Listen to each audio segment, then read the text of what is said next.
what testing options are available for community-based sites when partnering with the state over with testing. And so, oh, again, it is not working. Give me 1 second. Okay. So one, I just wanted to really quickly go over why we are continuing to push for testing while vaccinations are rolling out. I usually start my presentation for an apology for not being vaccinations because I know that's what everyone's excited for. I'm excited for them. It's been a very long year and some odd months, and I'm very excited to see us return to a little bit of normalcy. But at the same time, we know that vaccinations are rolling out. We're kind of hitting some plateaus in some areas. We know with some of our shelters and housing programs, we're hitting about 40% of vaccination efforts and need to get up to that like 80 or so for that herd immunity. And so in the meantime, in order to reduce community-based spread and keep our community safe, we want to make sure that testing is still available to everyone. So as part of that, the state has provided 2 community-based testing programs. We have our antigen testing with confirmatory PCR testing, and then just community-based PCR testing. And so antigen testing is what we call the rapid test. Its answers are available within 15 to 30 minutes. It is best used either in an outbreak situation to pretty quickly know what's going on, or if you can offer serial testing, so 2 times a week, or if pre-entry into either a congregate housing setting, an event, whatever that might look like, in order to have some information right away if an individual is positive. We also have our community-based PCR testing. And so that's the one that gets sent to a lab and takes about 24 to 48 hours to get those test results. And that's mostly used when we're trying to do some big community testing events. So say we have a church that's offering testing to folks, we can use that PCR testing on an ongoing basis. So high-level overview, our antigen testing are free of charge. For the confirmatory PCR test, it is $55 a test. However, right now we almost exclusively bill insurance directly. So there's no cost to your organization and there's no cost to the community member that's getting tested. For staffing, this is a little outdated. So we've been able to streamline to probably 2 to 3 staff to run a testing event for antigen testing. The key activities include registering folks, supervising the swab. So for all of our testing programs, these are self-swabs that an individual will swab themselves. And then you just have folks that are trained on how to supervise that swab. You're gonna read the results with the antigen test. And then when necessary, you're gonna provide participants confirmatory PCR testing. Again, the turnaround time is 15 to 30 minutes. And if you need to send confirmatory tests to the lab that we work with, we have a statewide courier network where we have drop boxes all across the state. I think we have 2 and about to expand to 3 in Sacramento, where you can drop those samples off at a drop box and then our courier takes it the rest of the way to lab for free. If you're looking just to do PCR testing, pretty similar. You're gonna have 2 to 3 staff that are trained to supervise, register folks, and collect those samples and send them off to the lab. And again, if you need to use our courier network, we have drop boxes all across the county and state. So when looking at antigen testing, this is what the state provides. So we provide the test kits. We provide a CLIA license and an ordering physician and a lab director. We provide ongoing technical assistance and trainings. We also provide a registration platform that allows you to collect all information and get it uploaded into CalReady. That's who we work with as primary, who's also on this call. And when necessary, we supply the confirmatory PCR test. So you have those readily available in the case that someone is either symptomatic or their test comes back positive. And we also provide our statewide courier network. What we ask for from our partner organizations is to primarily staffing, to provide staff that can be trained on supervising, on registering folks, and giving the results back to an individual on site. And then also that you sign an MOU and agree that you'll comply with our training programs. There's 5 steps to setting up with us. So the first is going to be that you're going to fill out an application stating that you're interested in becoming a partner. We review those applications on an ongoing basis and we send an approval email. Once you receive that, you're going to fill out an MOU and you're going to start onboarding onto the program. So that includes onboarding with primary so they can get your staff set up to be able to use the registration platform. It includes doing some individual trainings that we send links to, as well as an in-person Zoom training where we go over reading a test with you, and then we actually have you read a test with us, so we know that you are able to do that. And I think we're also talking with Liz about maybe doing some in-person ones that we might be able to set up with me and Liz coming out and figuring out how to get people trained on site. We also ask that you kind of play around with the registration platform so you know how to use it. So before you do the actual testing, if there's any like hiccups, you address those immediately. We send out the antigen and the PCR kits pretty quickly after we have you approved, so that way you have them available within a week or two so you can start testing as soon as possible. And once all of that happens, you're able to start testing folks on an ongoing basis. And if there's any situations that come up, you reach out to me, to primary, and we have technical assistance ongoing for any hiccups or any issues you run into. If you are interested specifically in PCR testing, again, we provide test kits. We provide the lab that will do the processing. We provide a registration platform. Our lab is currently doing 24 to 48 turnaround for those PCR tests. And then again, ongoing technical assistance for any issues that might come up.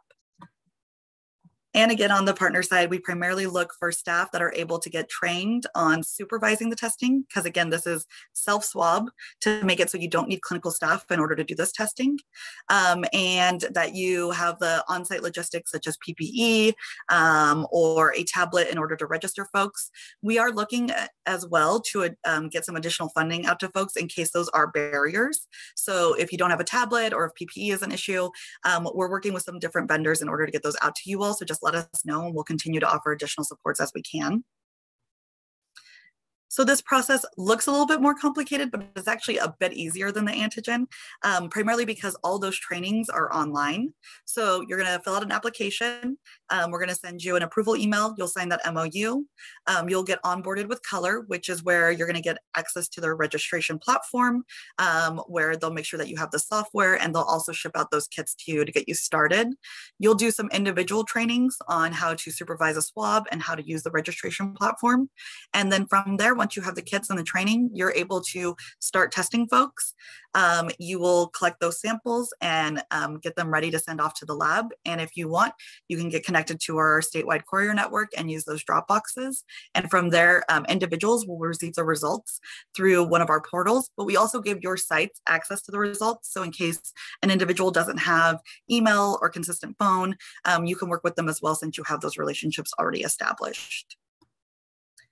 And so this would be next steps if you are interested in doing testing. We have links, and I will be sending I sent this PowerPoint over to Liz so she can send it out all to you as well. And I am your point of contact. So if you have any questions, you're running into issues, you want to get involved, but you have some barriers, please reach out to me and I will work with each of your sites to figure out how to make this happen. Thanks, Chantal. So folks, just to give a broad recap, this is essentially a way for shelters to be able to bring testing on site to your residents and to the community members that you're serving.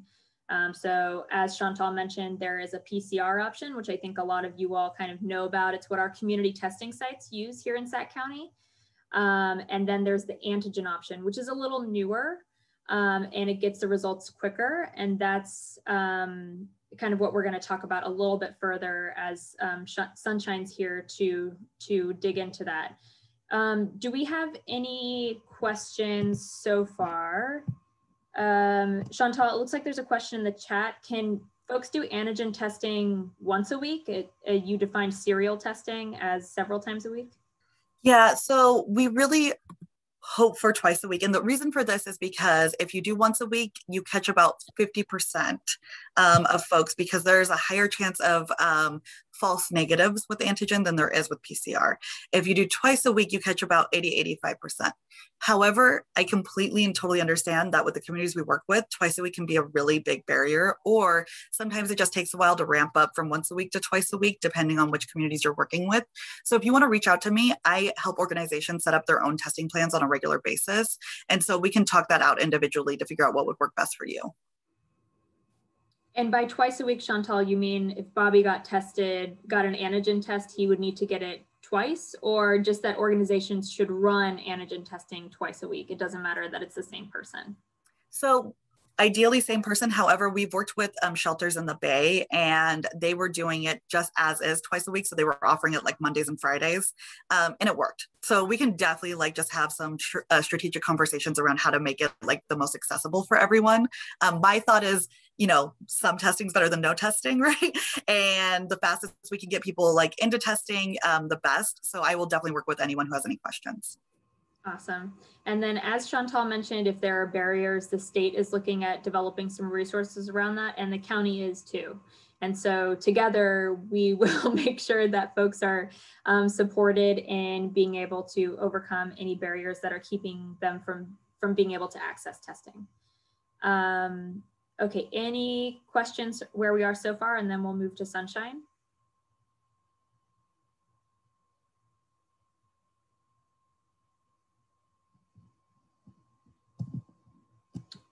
Okay, all right, Sunshine, take it away.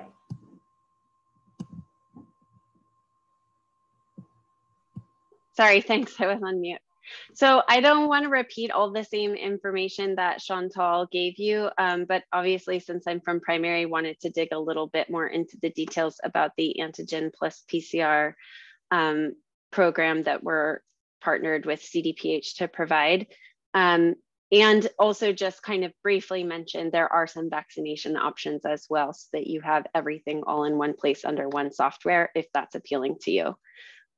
And my arrow keys aren't working. There we go. Why is it so slow? Sorry. There we go. So as Chantal mentioned, there's the Abbott Binax Now, which is a test that you perform there on site. And the contract includes training with CDPH as well as online training with primary on how to use our software. It's getting everybody registered into the system, but it's also the actual on-site workflow to help you do this really, really efficiently, since you're not shipping the tests off to a lab, but you're actually running them there on site and teaching you. CDPH trains you on how to interpret the results, and we have quality assurance tools. So if you're not sure if it's a positive or a negative, or triggering this person should also get PCR.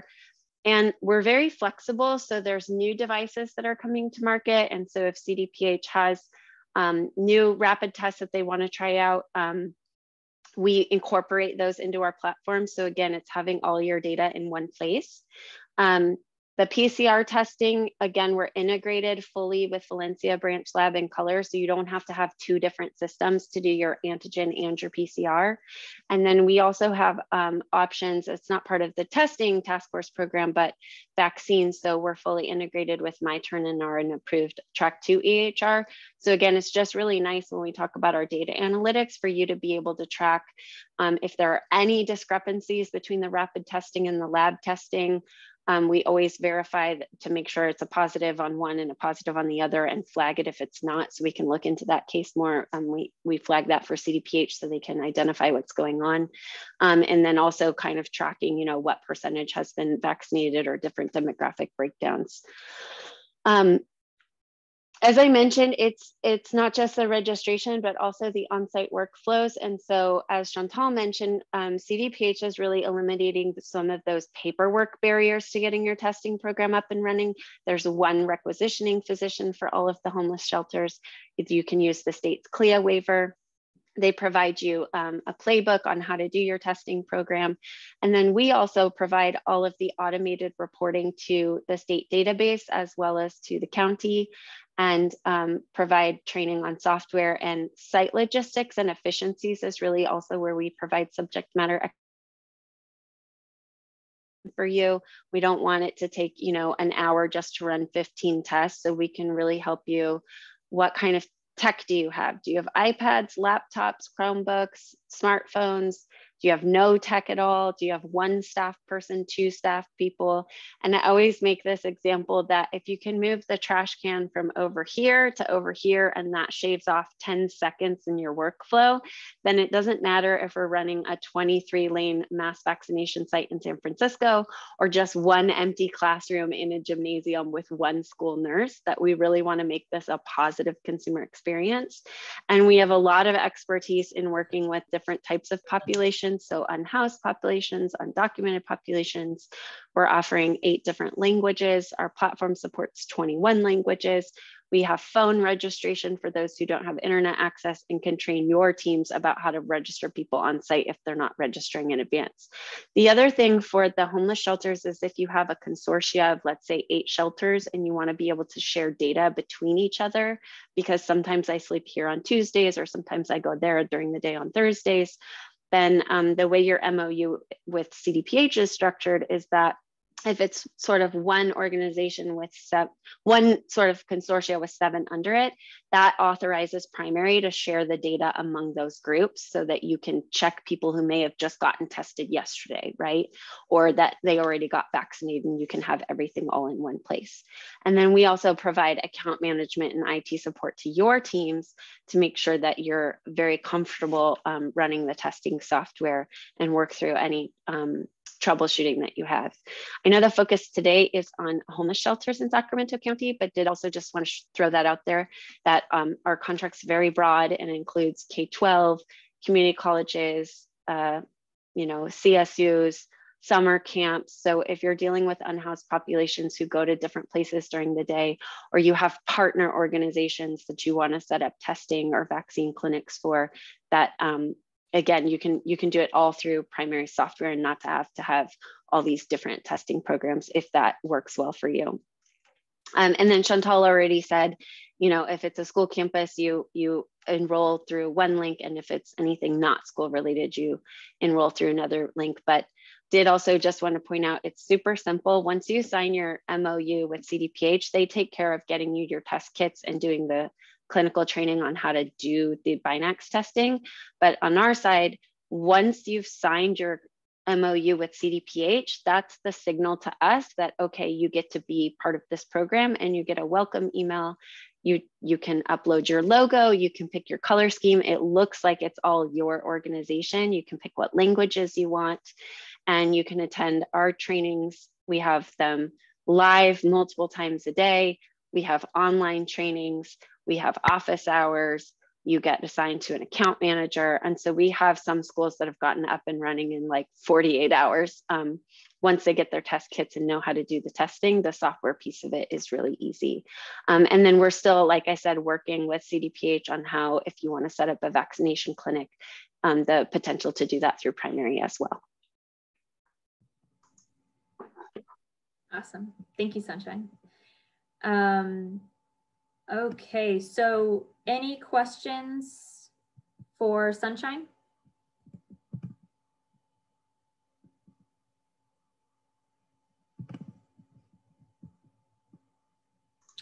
So the question from Bobby, sorry, I don't know if Chantal started answering, someone started speaking.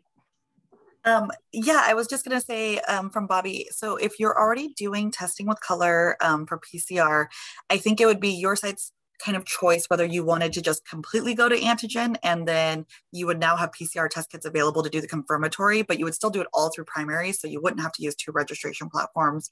Or if you wanted to do some antigen and then some PCR, we could work with you to get you set up with both, but you would just continue to use the color platform for your PCR as you have been doing. Does that answer your question? Awesome. So while folks are thinking about other questions, I'm going to launch a poll. I don't know if it'll do both the vaccination and testing because I'm not good enough at Zoom, but there is some questions in here about if you're interested in moving forward with testing, what kind of testing are you interested in, and if there's anything that's keeping you from moving forward. So would love to hear from folks about, I see Gary and Sadie and Shelly on here, what folks are thinking about with testing in terms of next steps.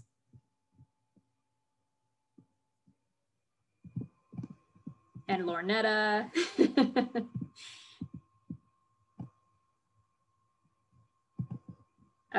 Can we use it for pop-ups? Is antigen testing a good fit for pop-ups? So we would probably put that under pre-entry testing for like an event. And yeah, you can definitely use it for that. So yeah, this is, and any folks who are serving persons experiencing homelessness, don't hesitate to fill this out. Looks like we have about 8 people who have submitted so far. So are you interested in moving forward with testing? What kind of testing are you interested in? And what is keeping you from moving forward? And if anybody, while we continue to get these poll results, if anyone wants to kind of add some description around what they're thinking, I'd love to hear from 1 or 2 shelters on kind of their thought process right now as they consider testing options. And I wanted to answer the question in the chat. So, oh yeah, so like Sunshine said, it's minimal. We've actually reduced the registration questions for antigen, so it's less than the current PCR. And we are working to make it so we only ask billing information if someone does need a confirmatory. And as I don't know if you all know this, but if someone is uninsured, we don't care. We collect the testing anyways. We don't charge anyone. So if that is a barrier, like we will make sure that anyone can get tested under any circumstance. It looks like there was another question. If we're currently testing PCR at our site, what is the advantage to also offering antigen? So I think for us, what we're thinking through is the situations where if you're trying to expand beds in your shelters, which we know a lot of folks are, this would be a great like pre-entry. Someone could get tested when they're first coming in. So you would know right away if you need to connect them to Project Room Key. If they do come back positive while you're waiting on the confirmatory PCR. And I think it's just in general we know that it's, some communities we work with are hard to do follow-up with. And so having that instant result right then and there within 15 to 30 minutes is a huge advantage. Awesome. Okay, so there's some other questions in here. We're a nonprofit org participating in outreach. Would we required to register, or how would we fit into these efforts? Yeah, so if you have folks that want to do the testing, we can definitely work with you. You can do mobile testing as well. So we need kind of like one address for like shipping kits. And then, working with me, I totally understand the situation with the encampment stuff. So my lab director doesn't, but I can definitely get you going and like explain that like we're gonna have to move around a bit. So just anytime you have a question about like setting up a testing plan, reach out to me directly and I will work with you to figure out how to make it happen. Yeah, so Zuri and Crystal, I see y'all's feedback on this. And, maybe we can talk about it a little further on our call this afternoon. And antigen, maybe, I don't know, Chantal, for if like folks are going into camps, would antigen be a potential option? Because having to come back and provide the result may be a challenge. Yeah, so that's one of the reasons I wanted to expand this program. So yes, I definitely want to work with you all. Pretty much what you will need is a tablet and a table and some markers, and then we'll provide everything else. So if we can make that happen, I can set it up with you all. And is testing for adults only? Anyone 5 or older. Awesome. Okay, so we're going to give the poll 5 more seconds. So if you haven't filled it out yet, fill out the poll. And I'm going to go ahead and close the poll. And I'm going to share the results. So are you interested in moving forward with testing at your shelter? 53% said yes, 47% said maybe. What kind of testing are you interested in? 27% said antigen and 73% said both. Is there anything keeping you from moving forward? 33% said staffing. 13% said, I don't have enough time to think about this. 7% said testing is not a priority. 40% said residents don't want to get tested. And then 67%, so many people said it's something else that's keeping me from moving forward. Can I ask a quick follow-up question? Please. So we're also trying to work on incentives. And so I'm wondering, for folks that are not interested in testing, do we feel like incentives would be beneficial for that? And then also feedback on what types of incentives. From the state level, it's obviously easiest for us to do just like a one-stop Visa gift card type thing, but we can also look at like, if we are able to do grants going forward, giving you all funds for incentives, and so what that might look like and how we can support. Nothing is guaranteed, but I do want, like if you have any ideas, I would love to incorporate it. So if you have ideas about incentives, please put that in the chat. Like, yes, incentives would be great, or no, that's really not what's causing the challenge. And if so, what incentives does look like?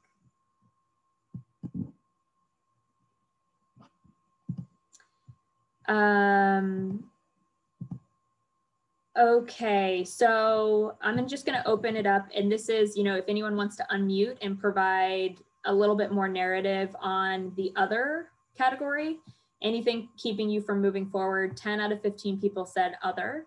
So if you want to unmute yourself and tell us what that is, that would be helpful in our planning purposes. I can go. Okay. Sorry. Okay. For us, it's the, we work directly in the encampments. The biggest thing is fear. I think it's more of the fear of people are afraid to be sick out in the encampments is one thing. And I think incentives, that has changed the narrative a little bit when we've been out with like Dr. MK, but I think it's just basic fear, especially right now with the Johnson. People have been like, more fearful. And I know that we are offering both. And then it's also the other part of just, again, being able to get to these areas where people may not always come out of. Mm-hmm. Thanks, Crystal. I think somebody else was about to speak as well about what's keeping them from moving forward. Dr. Carter, I was going to speak, but the other was only an option that did, because nothing else fit. It's just a matter of getting approved. But I think with the idea that the numbers are going to start trending back up, for me, at least with our demographic, it's very important to add testing. And in my experience in the camps, people almost want to be tested before they accept the vaccine. So I think it would be a great addition. Yeah, so I would love, we can have a follow-up conversation. We can meet like smaller group, but like thinking through how to set up a situation where we can do antigen testing and then vaccinations incentives wrapped into one, to just make this a more holistic program. Like I'm definitely down to have some follow-up conversations on this with you all. Awesome. And Chantal, I'm sorry, you said antigen testing and vaccines. Did you say both of them wrapped in, or did you say something else? Well, I was thinking that if you're, based on Dr. Carter's comment, that like if we can offer the antigen so they know right then and there they're testing, if that would make them more comfortable for the vaccination, right? We can maybe set up together how we would have both of those in the same time, same place. Yeah. Awesome. Great. Okay, so we are at 30 minutes, which means we're halfway through our hour. So we're going to move on to vaccinations for persons experiencing homelessness. One other thing that I just wanted to mention before we move through the testing is that we do have our Sacramento County Public Health Lab. And so folks are encouraged to sign up through Primary and Color and contact Chantal after this to get on-ramped onto that. And if you need testing now, we do have a public health nurse who can come out and do testing at your shelter, but it's probably not a long-term solution for you. And so Jamie, if you could just put your information again into the chat, your email address, so folks can contact you directly if they need you to come on site to do testing, COVID testing, PCR. Okay, so we're going to go ahead and transition to vaccination. Okay. So we talked about testing. This is Jamie's email address, smithjia@saccounty.net. Vaccination. So the vaccination effort has been a real team effort for lots of different partners coming together. And what we wanted to share today is just some information, some data around kind of like where things are, and then get folks' feedback around where do we go from here. So for the Sacramento County Public Health effort, and again, there are lots of other partners doing vaccination, and serving this group, but with the providers that we're working with, which is we're working with Sutter, Dr. Orslak, Dr. Carter, we've worked with Dr. Mackey and Dr. Oshida, and Elika. Those have been the partners within this effort. We have served 20% of unsheltered individuals have received at least one dose from this larger partnership. And this is through the point in time count from Sacramento Steps Forward is what we're getting that from. Okay, so this is a breakdown by geographic area of the unsheltered vaccination comparison by city. So we took the point in time count and broke it down by percentage, and then looked at the doses administered per area and looked at kind of, you know, where can we be better serving certain areas? How are we doing? And, you know, I think we can see we've spent a majority of our time within the city of Sacramento. And so there is opportunities for improvement of getting into some of the other areas within Sacramento County and kind of diversifying where our focus is.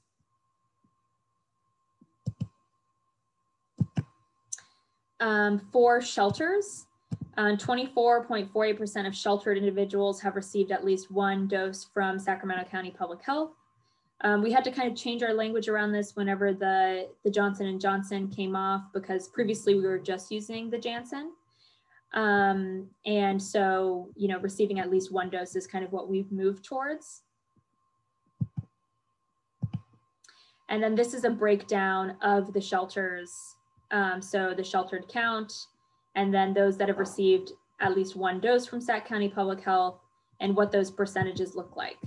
And so again, this gives us the opportunity to consider how we might be able to support certain areas of the county a little bit more than we have been previously. But essentially what we're doing now is working with all the shelter partners and kind of dialoguing with them about their needs, and then providing providers to go out to visits, to do events, vaccination events at each of the shelters on an ongoing basis.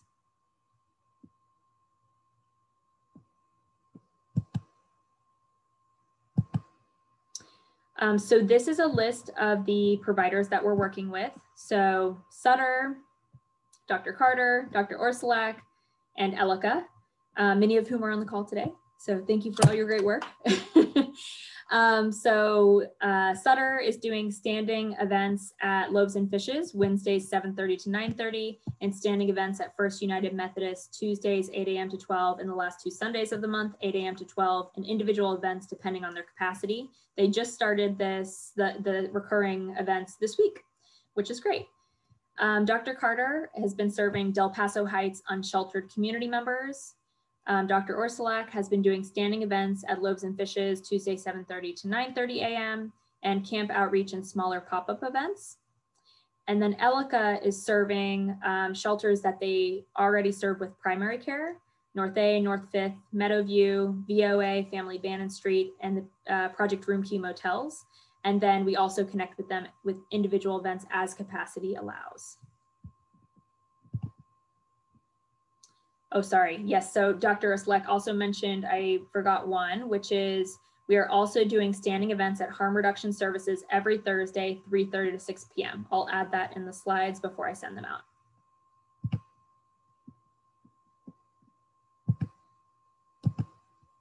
out. So this is a breakdown of what we found it takes to have successful vaccination events, even if we're having smaller ones. So we have a vaccinator lead, a provider. So let's use Dr. Orslak as an example, who then partners with an administrative lead. We then pair them with incentives. And if possible and appropriate, we bring Project Room Key nurses assigned to the vaccination events to talk to folks, have conversations about COVID-19, about the vaccine. We have a county coordinator, that's me. And then we partner with vaccine ambassadors through the Sacramento Steps Forward program. And then we have our community partners, such as Loaves and Fishes, Harm Reduction Services, Women's Empowerment, that we engage with for either events, so some of those standing events, and some support.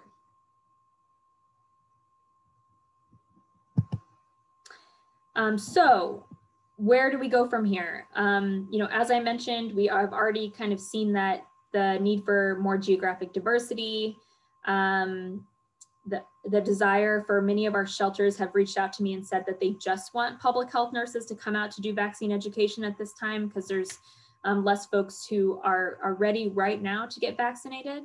And then there's been feedback around incentives and how can we make sure to build out that program a little bit more and make sure that it continues. So those are 3 things that I have heard from you all and from the data, but wanted to open it up to this group and get feedback on where we go from here with vaccination efforts for persons experiencing homelessness.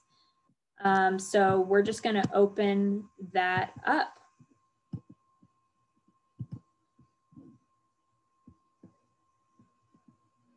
So you can feel free to, oops, I launched the poll again. You can feel free to unmute yourself and let us know.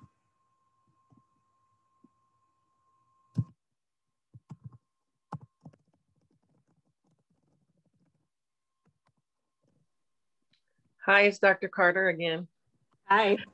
Hi. So one of the things I learned this Saturday, covering for MK, was that it is very important to provide other services. I mean, I also went out on Friday and I found myself taking care of like, you know, swollen fingers and, you know, cuts and things like that.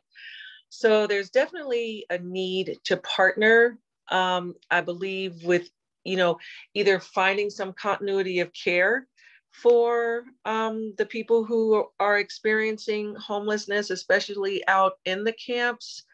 But also I met with some other people, and I believe they're with Sacramento Heart. And so they made it clear to me that we certainly need to be able to provide something other than vaccine. I mean, I do have a vaccine kit, but now I see the real need for having someone else go out with me who can then provide the residents with other services. So, you know, and you guys are going to be better at helping me do that, because I'm completely unaware of some of the other organizations out there that are able to provide some of these necessary services. Thanks, Dr. Carter. Appreciate it. Can I ask Dr. Carter what some of those other services may be?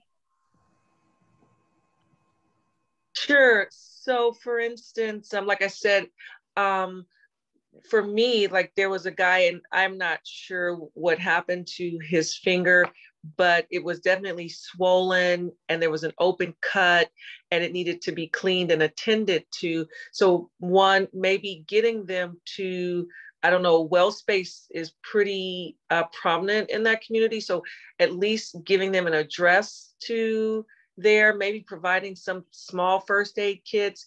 There was also a woman from Sacramento Heart that had very specific kits for instance, people of color with hygiene and hair, right? Because, you know, for sure, the camps I went to in Del Paso Heights are predominantly Black men and women. You know, there are Latinos too, and some Native Americans, but that I totally did not consider that to be something that I should be paying attention to. So I was very grateful that she brought that sort of ethnic specific hygiene kit to my attention. Hi, Dr. Carter. We were there. I'm Zuri. I'm with CLAP, and it was a pleasure to see you. We missed MK, but you're at the top of the line as well. And as I was telling you, and I was going to let Liz and MK know this week on our evening call, those hygiene supplies I wanted to bring to the Del Paso Heights area as well when you're going to Grant. And that way they'd have, regular access as well to grease and lotions and those culturally competent supplies that are very helpful, as we were talking about.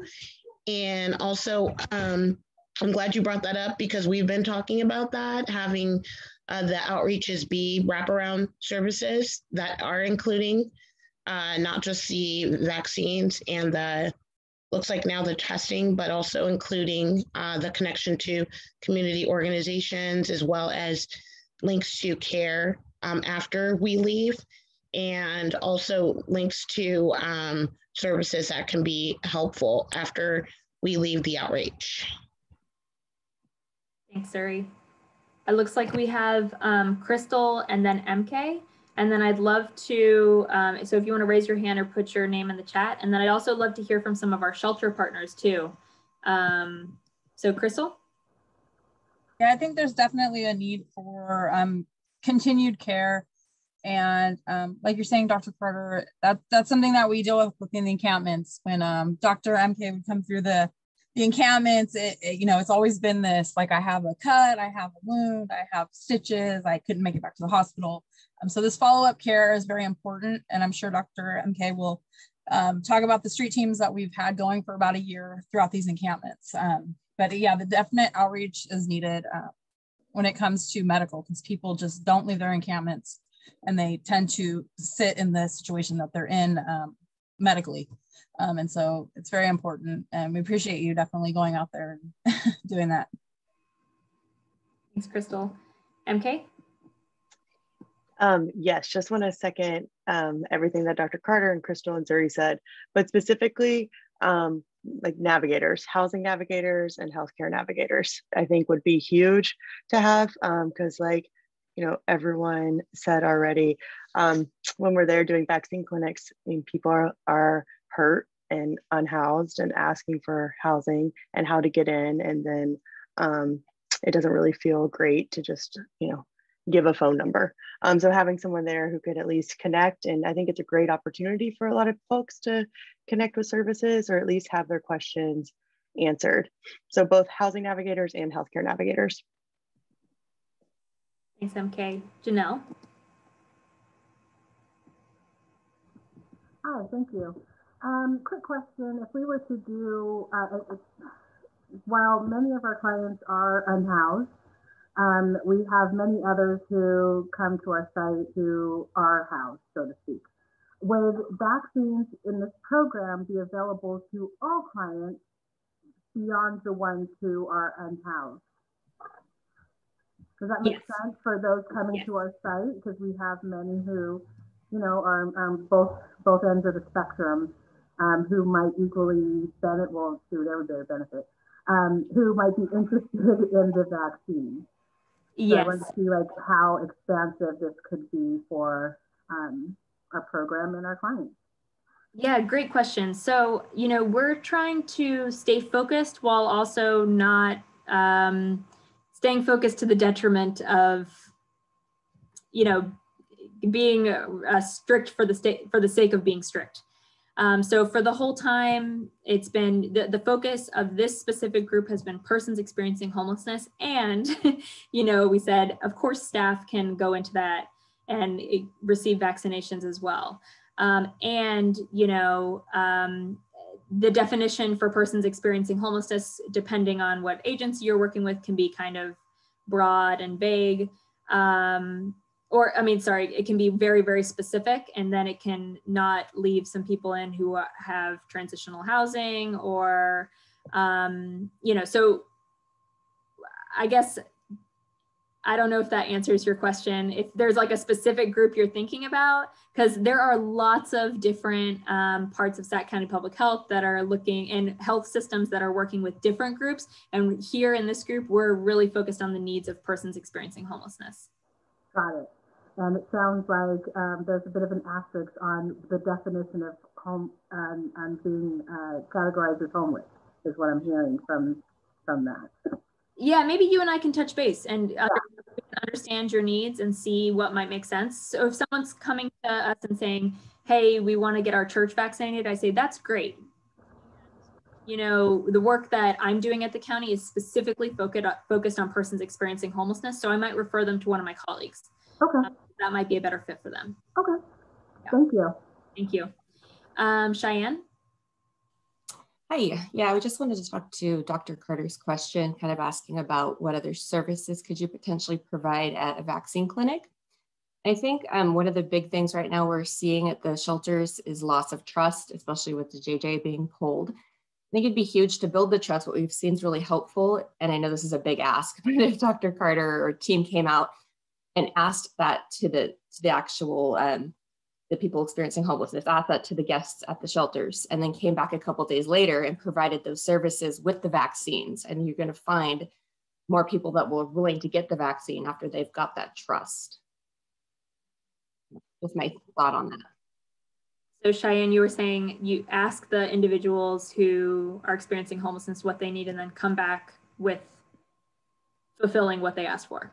Is that? Yes, along with the vaccines and the testing, you know, come back with that, but then also giving them whatever other services they might have, within reason, of course, that we can give to them, and that will help build the trust. Great, awesome, thank you. Mm-hmm. Shantae? Yes, hi. So it's more for Dr. Carter because I see that she's serving in she's serving more in the Del Paso area. And I hear that there's other services needed. Would it be beneficial, and maybe this is a question for everybody, for local community centers that are also trying to support the efforts, be able to partner with you guys? I know we don't have medical needs and we don't actually have housing, but would it be benefit to help maybe bring, come out to some of these events, have referrals for when people do need those things that are named, even if it's not there, we can get information, be able to connect with them on which level is best for them, or also maybe helping supply with some of those, I see like hygiene kits or medical first aid kits that we can probably get and help hand out. Would those be valuable for you guys? Well, absolutely. So for me and what I do, my approach is overall health. And I think providing vaccine is just one part of that and one piece of that. I mean, there's also, like you said, there's opportunities out there where you may be able to show them resources where they can get housing, you know, and there's so many resources out there that I'm not aware of, but definitely needed in the community that I serve. So absolutely, we welcome all partnerships. And that's how we've actually been successful, is through partnerships. So please feel free to come out to Grant on Saturdays. I'm happy to add anyone to my email list so that you can see what I'm doing during the week, because I pretty much do I call them my street clinics during the week, and then Grant on Saturdays. And we're always looking to partner to be very targeted, because at this point with the plateau, that is the way that we will be able to continue to vaccinate the hesitant, the fearful, you know, by specific targeting. Awesome. And just to also add on to that is, yeah, absolutely. And that's a lot of the work that we've been doing kind of on my side of the unsheltered vaccination effort, is going, one, directly to encampments, but two, going to community centers that are close to encampments. So partnering with like South Sac Heart, and we'll be going to Elk Grove Heart this week and around. So I'll put my email in the chat, and we can definitely bring vaccines to a community center and partner together.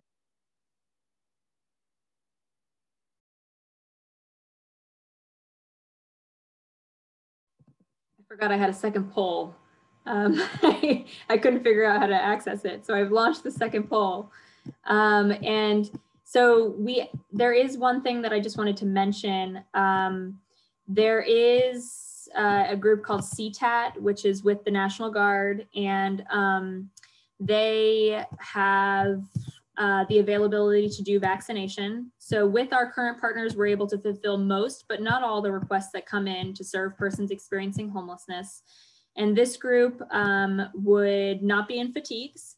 They would be in scrubs, and it would be 2 individuals in scrubs, 1 medical provider and 1 administrator. And they would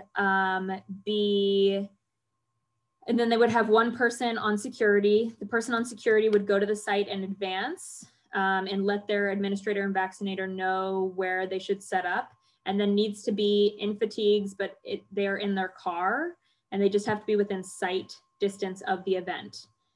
They are armed. And so that is a kind of, I guess, a resource that Sac County Public Health has. And I wanted to make sure that you all had information about it. So should there be, I don't know if it's a marked vehicle. And hey, Liz? Yes. CTAD's vehicles, they don't have marked vehicles. They rent civilian looking cars to go about doing their field work. Okay, thanks, Carlos. So should there be shelters or events that are interested in utilizing this resource, I want to connect with you directly, since there are still gaps around being able to connect providers to events.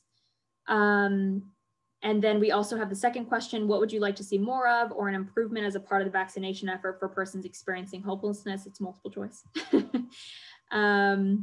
So I'll leave that open for a bit and then reopen it back up. So if there are any other folks who have feedback or thoughts around the vaccination effort as we've been kind of having this discussion. And if there's anyone who is from our shelters, I know we've heard from our fabulous unsheltered team. Are there any sheltered members here who have any thoughts?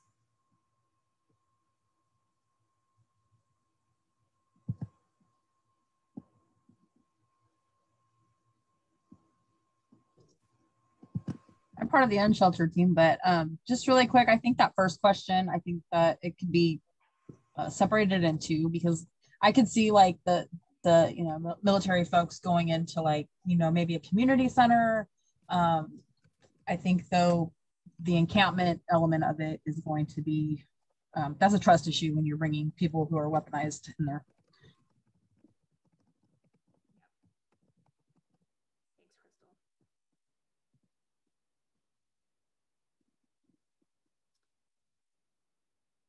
Okay, any other thoughts from folks?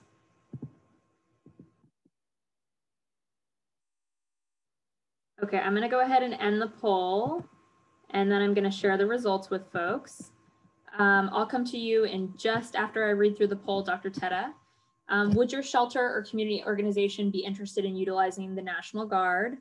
29% said yes, 21% said no, 50% said maybe.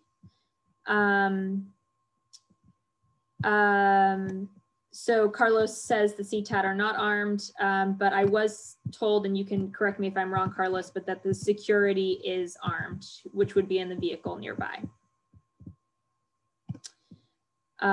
What would you like to see more of or as an improvement of a part of the vaccination effort? 71% said more incentives, 93% said more education, 43% said more vaccine accessibility, and then 14% said other. So that's great. Thank you all so much for that feedback. Dr. Teta? I apologize if this was already covered earlier. I had to step away for a minute, but just a question about antigen testing, if I'm allowed. Yes. Okay. So I saw that with the antigen testing, even though the results are 15 minutes, individuals are discouraged from having people wait for the results and that they should get them with a text message or email.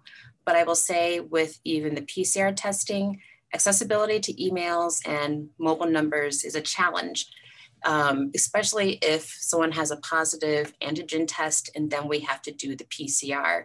Is there a workflow that either Chantal or Sunshine have for how that goes, only for the sake of, oh, okay, I see as I'm reading as I speak. It's not mandatory. Yeah, I was going to say, Okay. Yeah. So you could totally have a situation where you set up a table, do the testing, have it marked down so 15 to 30 minutes, and then individuals can, either be, getting hygiene supplies or doing some outreach or whatever that looks like, and then they come back and get their test results just right there in person. So that is totally a workflow that we can work on. Okay, I was just curious when I was in my head thinking about how would that work out, that there's definitely incentive with having it rapid testing, but then also feasibility with space and timing. Mm-hmm. Thank you. Yeah, good question. So we are at time. And I saw some folks, want to continue the conversation, which is awesome. There was a lot to dig in here, both around testing and vaccination. So there'll need to be follow-up conversations with folks that are interested. So if you're ready to rock and roll, we're going to send out the PowerPoint presentation, and there will be the next steps in terms of signing up through the state. If you need testing today, we provided Jamie's email address, and she can come out to your shelter and do testing. And then for vaccination efforts, yes, we will also send out the link for the recording. I might need to do a follow-up email because we'll have to download it and put it into a YouTube file. And then for the vaccination effort, we really appreciate your feedback, and we'll need to continue to pivot to meet community members' needs. Anun,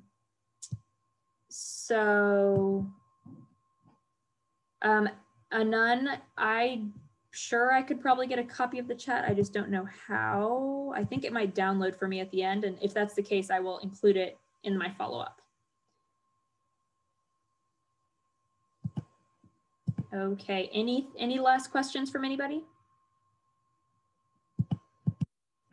There is not a download option with my 3 buttons, but I'm pretty sure it downloads when the meeting finishes, and I will, I will send it out.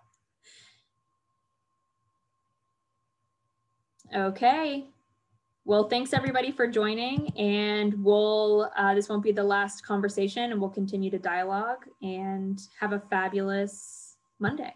Is today Monday? Yes, have a fabulous Monday. Thank you. Thank you. Thanks, Liz.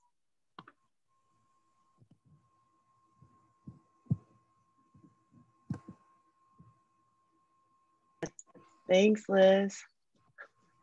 Thanks. How's your day? Good day to you. Living the dream. How are you?